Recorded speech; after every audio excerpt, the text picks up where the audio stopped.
నమస్తే, welcome to Rio news. Jaganmohan Reddy సీఎంగా ఉన్నప్పుడు ఆర్థిక శాఖ మంత్రిగా పనిచేసినటువంటి బుగ్గన రాజేంద్రనాథ్ రెడ్డి ఎలక్షన్స్ అయిపోయిన దగ్గర నుంచి కూడా అజ్ఞాతంలోకి వెళ్లారు. అయితే ఆయన బీజేపీలో చేరబోతున్నారు అని వార్తలు అయితే విన్నాం. ఇక రీసెంట్గా చంద్రబాబు నాయుడు అసెంబ్లీలో శ్వేతపత్రం విడుదల చేశాక అకస్మాత్తుగా బుగ్గన ప్రెస్ మీట్ పెట్టడం, చంద్రబాబు గారికి కౌంటర్ ఇచ్చే ప్రయత్నం అయితే చేశారు. ఇక ఇదిలా ఉంటే మరి ఆర్థిక శాఖలో జరిగినటువంటి అవినీతి చంద్రబాబు గారు చెప్పటం, మరి దానికి అనుగుణంగానే ఈరోజు మరి ఆర్థిక శాఖ మంత్రిగా ఉన్నటువంటి బుగ్గనపై కొన్ని అభియోగాలు రావడం కూడా చూస్తూ ఉన్నాము. ఆయన కోసం స్పెషల్గా 2.2 కిలోమీటర్ల మేర ఆయన హయాంలో బీసీ రోడ్డు వేయించుకున్నారు. దీనికి పంచాయతీరాజ్ శాఖ సపోర్ట్ చేసింది అని మరి తాజా ఒక వార్త అయితే వెలుగులోకి వచ్చింది. దీని గురించి మరిన్ని వివరాలు తెలుసుకుందాం. మనతో పాటు ఉన్నారు senior political journalist doctor Durga Vadlamani గారు. నమస్కారం. నమస్తే అండి. సో బుగ్గన రాజేంద్రనాథ్ రెడ్డి గారి మీద కూడా అభియోగం రావటం చూసాం. ఇప్పటికీ చాలామంది మంత్రుల మీద, ఎమ్మెల్యేల మీద రోజుకొక వార్త వింటూనే ఉన్నాము. వాళ్ళు చేసిన అవినీతి కూడా రోజుకోటి బయటకు వస్తున్న పరిస్థితి. అయితే తాజాగా ఇప్పుడు బుగ్గన మీద కూడా ఒక అభియోగం అయితే వచ్చింది. అయితే ఇప్పటికీ ఆయనకున్న ఆస్తులకు కావచ్చు, ఇట్లాంటివి ఉండడం వల్ల ఆయన మీద ఏమైనా కేసులు వస్తే ముందుగానే సేఫ్ అవడం కోసం కావచ్చు ఆయన బీజేపీలో చేరాలి అనుకున్నారు అంటున్నారు. సో బీజేపీ నిజంగానే నో చెప్పిందా? మరి ఈరోజు ఆయన మీద వస్తున్న అభియోగం గురించి మరి ఆయన ఇంతవరకు స్పందించలేదు. అంటే ఆయన కోసం 2.2 కిలోమీటర్ల మేర రోడ్డు వేయించడం ఏంటి, అసలు దీని గురించి మీరు ఏం చెప్తారు? బుగ్గన గారు మీరు చెప్పినట్టుగా ఎలక్షన్స్ అయిపోయాక ఆయన ఎవరికి అందుబాటులో లేకుండా వెళ్ళిపోయారండి. ఆయనకు చాలా వ్యాపారాలు ఉన్నాయి. వాళ్ళది రాజకీయ కుటుంబమే వాళ్ళది. బుగ్గన రాజేంద్ర ప్రసాద్ యాక్చువల్గా కొంచెం చదువుకున్న వ్యక్తి. ఈవెన్ సభలో కూడా చాలా చక్కగా మాట్లాడేవాడు, ఆయన చలోక్తులు వేసేవాడు, అన్నీ ఉండేది. అయితే వైసీపీ ప్రభుత్వంలో దౌర్భాగ్యం ఏంటంటే జగన్మోహన్ రెడ్డి కోసం మంచిగా ఉండేవాళ్ళు కూడా తిట్టాల్సి వచ్చింది. వాళ్ళ పందాన్ని మార్చుకుని వైసీపీ చెందిన జగన్మోహన్ రెడ్డి మొహంలో నవ్వు చూడడం కోసం, ఆనందం చూడడం కోసం వాళ్ళు బూతులు కూడా మాట్లాడారు, మనకు తెలుసు. అయితే మీరు చెప్పినట్టుగా ఇతను ఎంతో ట్రై చేశాడు, తనకు వ్యాపారాలు ఉండడం.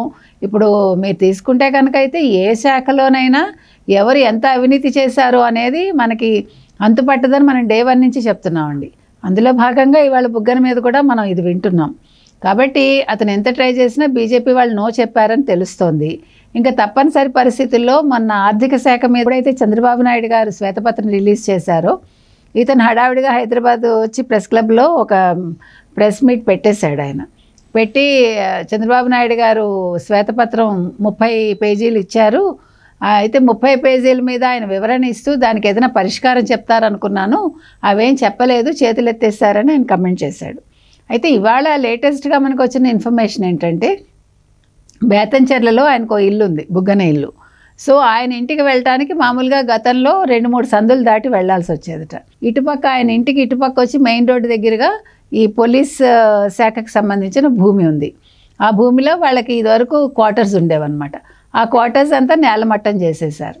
చేశాక ఈ బుగ్గన కోసం మీరు చెప్పినట్టుగా 2.2 కిలోమీటర్ల ఎంతో ఈ మెయిన్ రోడ్ నుంచి స్ట్రైట్ అంటే ఇలా కుడిపక్కకు తిరిగి వెళ్ళేదానికి వీలుగా 6,70,000 పెట్టి వాళ్ళు ఒక రోడ్డు వేశారు.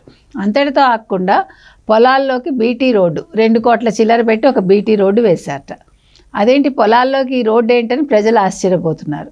సో ఇప్పుడు అవి కనుక చేయకపోతే ఇప్పుడు అక్కడ ఈ వ్యాపార సముదాయాలు కనుక అంటే ఈ కొట్లు కనుక పెట్టుంటే నెలకి 1,50,000 ఈజీగా ప్రభుత్వానికి ఆదాయం వచ్చేదట. సో ఇవన్నీ కూడా ఇప్పుడు నష్టపోయారు. ఇవన్నీ నష్టపోవటమే కాకుండా పంచాయతీరాజ్ నిధులు విడుదల చేయటం ఏంటి అనేది ప్రజలు ప్రశ్నిస్తున్నారు. ఈ రోడ్డు కట్టడానికి ఇతని కోసం స్పెషల్గా ఒక రోడ్డు వేయటానికి పంచాయతీ శాఖ ఏదైతే ఉందో పంచాయతీరాజ్ శాఖ వాళ్ళు నిధులు విడుదల చేశారండి. అది ఏ రకంగా సమర్థించుకుంటారు? అంటే మనుషులు ఎందుకు ఇంత దిగజారిపోతారు? ఒక పదవిలో ఉన్నాక రేపొద్దున మనం పదవి దిగిపోతామని కానీ తర్వాత మన ఆన్సర్ ఇచ్చుకోవాల్సి వస్తుందని కానీ ఆలోచన ఎందుకు ఉండట్లేదు ఈ రాజకీయ నాయకులకి అనేది అర్థం కావట్లేదు మనకి. కాబట్టి బుగ్గన రాజేంద్ర ప్రసాద్ కూడా ఈ అవినీతికి ఆయన కూడా అపవాదు కాదు అనేది మనకి ఇక్కడ అర్థమవుతోంది. అయితే మరి ఆయన బీజేపీలో చేరతారు అన్నారు, కానీ బీజేపీ నో చెప్పింది అంటున్నారు. సో మరి ఆయన ఇంకా వైసీపీలోనే కంటిన్యూ అయ్యే అవకాశం ఉంటుందంటారా? అలాగే మరి ఆర్థిక శాఖపై విడుదల చేసినప్పుడు శ్వేతపత్రం, ఇది శ్వేతపత్రం కాదు సాకుపత్రం అని చెప్పారు. అలాగే ఆర్థిక శాఖలో కూడా జగన్మోహన్ రెడ్డి హయాంలోనే అభివృద్ధి పదంలో ముందుకెళ్ళిందని ఆయన చెప్పడం అయితే జరిగింది. కానీ ఇటుపక్క ఆయన ఇక్కడ హైదరాబాద్లో కంటే కూడా ఢిల్లీలో ఎక్కువ ఉన్నారు. నిర్మలా సీతారామన్ గేటు దగ్గర ఉండి ఎప్పుడు అప్పుల కోసం చూసేవాళ్ళు అని కూడా కొన్ని వార్తలు అయితే వింటూ ఉన్నాం. మరి అప్పుడు జరిగిన అవకతవకలపై ఇప్పుడు అవి ఏమన్నా ఈయన మీద చుట్టుకునే అవకాశం ఉంటుందంటారా? మీరేం చెప్తారు? మీరు చెప్పినట్టుగా సాకుపత్రం అన్నాడు కదా ఆయన, ఈ సాకులేవో అసెంబ్లీకి వచ్చి చూపించాల్సింది. ఆయన అసెంబ్లీలో కదండి మాట్లాడాలి. ఇప్పుడు శ్వేతపత్రం మీద ఎక్కడ చర్చించాలి? అసెంబ్లీలో చర్చించాలి. అసెంబ్లీలో చర్చిస్తే దానికి ఒక వ్యాలిడిటీ ఉంటుంది, ఒక వాల్యూ ఉంటుంది, ప్లస్ అది రికార్డ్ అవుతుంది అక్కడ. వీళ్ళు ఇక్కడ బయట కూర్చుని మాట్లాడితే దానికి ఏం విలువ ఉండదండి. ఊరికే కావాల్సిన మీడియా వాళ్ళు రాసుకుంటారు. సాక్షి మీడియా లాంటివి అయితే దాన్ని హైప్ చేసుకుని అందులో లేని ఉన్నట్టు ఉన్నవి లేనట్టు చూపిస్తుంది అంతే. ఇకపోతే ఈయన బీజేపీలోకి వెళ్తాను అంటే వాళ్ళు మోకాలు అడుగుతారు. ముఖ్యంగా పురంధేశ్వరి గారు ఒప్పుకోవాలి కదా. ఇప్పుడు పురంధేశ్వరి గారు బీజేపీ అధ్యక్షురాలు, ఆవిడ ఆంధ్రప్రదేశ్కి. ఆవిడని దాటి వీళ్ళు వెళ్ళలేరు కదా. ఇప్పుడు వీళ్ళు చేసిన అవినీతులేంటి, అక్రమాలేంటి, వీళ్ళు ఎలా హెరాస్ చేశారు తెలుగుదేశం, ఇవన్నీ ఆవిడకి తెలుసు కదండి. మొన్న జీవీఎల్ గారి మీదే మనం విన్నాము, 40 కోట్ల అవినీతి, 20 కోట్లు అందులో ఆయన తీసుకున్నారని. కాబట్టి ఇవన్నీ కూడా ఎవరిది వాళ్ళకు ఉన్నాయి లింకులు. ఇకపోతే ఈయన నెక్స్ట్ ఏం చేస్తాడు? నెక్స్ట్ ఏం చేస్తాడండి? ఉంటే ఇంట్లో ఉండాలి, లేదు వైసీపీలోనే కొనసాగాలి.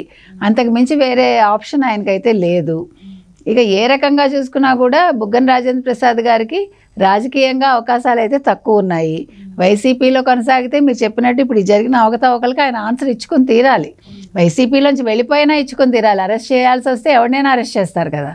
కాబట్టి ఈరోజు ఆర్థికంగా ఆయన ఇప్పుడు మీరు సాగునీరు అన్నారు, సాగునీరు వాళ్ళు ఏం చేశారో లెక్కలతో సహా దాని మీద కూడా శ్వేతపత్రం ఇచ్చారు కదా. పోలవరానికి ఏం చేశారు, ఎంత తినేశారు, అన్ని వివరాలు వచ్చాయి కదండి. సో సాగునీరు మీద వీళ్ళు చేసింది ఏమీ లేదు, అది కేంద్రమే ఒప్పుకుంది. రాజ్నాథ్ సింగ్ వచ్చి ఆ రోజు ప్రతి ఒక్కటి ఎలక్షన్స్ ముందు ప్రతి ఒక్కటి ఆయన వివరంగా చెప్పాడు. 14 లక్షల కోట్ల అప్పు గురించి ఆయనే ఫస్ట్ మాట్లాడింది. నేను చంద్రబాబు నాయుడు గారు మాట్లాడటం కాదు, ఆ రోజు రాజ్నాథ్ సింగ్ గారు మాట్లాడారు. అది వాళ్ళు మర్చిపోతున్నారు. కాబట్టి వీళ్ళు ఏం మాట్లాడినా ఇప్పుడు జగన్మోహన్ రెడ్డి నేను మీడియా సమావేశాలు పెట్టి శ్వేతపత్రం మీద మాట్లాడతా అన్నా, లేకపోతే అసెంబ్లీ సమావేశాల మీద మాట్లాడతా అన్నా పనికిరాదండి. అవన్నీ చేతకాని వాళ్ళు చేసే పని. నీకు దమ్ము ధైర్యం ఉంటే అసెంబ్లీకి వచ్చి నువ్వు ఆన్సర్ ఇచ్చుకో, నువ్వు కరెక్ట్ అయితే కరెక్ట్ అని వాదించుకో, దాని మీద ఎవిడెన్స్లు చూపించు. వీళ్ళకి మాట్లాడే ధైర్యం లేదు.